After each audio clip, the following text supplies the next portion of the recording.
ভারতে ১৪০ যাত্রী নিয়ে উড্ডয়নের সময় একটি বড় পাখি বিমানের ইঞ্জিনে ধাক্কা লেগে আগুন ধরে যায়। পাইলট অবিলম্বে জরুরি ব্রেকের মাধ্যমে টেক অফ বাতিল করেন।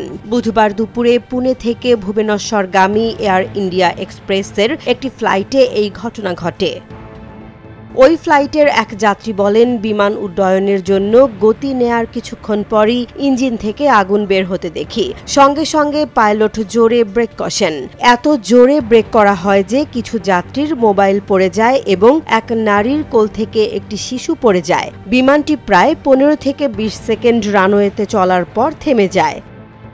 পুনে বিমানবন্দরের রানওয়ের দৈর্ঘ্য ২৫৩৫ মিটার। অ্যাভিয়েশন বিশেষজ্ঞ ধৈর্যশীল বান্ডেকর জানান, এই ধরনের বিমানের টেক অফের আগে সর্বোচ্চ গতি সাধারণত ঘন্টায় ২৫০ থেকে ৩০০ কিলোমিটার হয়ে থাকে। আবহাওয়া ও বিমানের ওজন অনুযায়ী এই গতি নির্ধারিত হয়।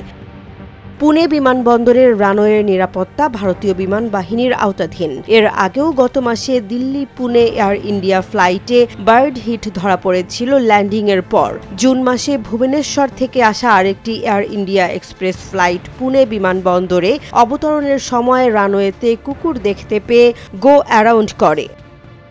ঘটনার পর ৫ থেকে ১০ মিনিট বিমানের ভেতরে কোনো ঘোষণা হয়নি। পরে পাইলট পিএ সিস্টেমে যাত্রীদের জানান, একটি ইঞ্জিন গুরুতরভাবে ক্ষতিগ্রস্ত হয়েছে এবং বিমানটি আর উঠতে পারবে না। কিছুক্ষণ পর বিমানে থাকা যাত্রীদের নামিয়ে টার্মিনালে ফিরিয়ে নেওয়া হয়।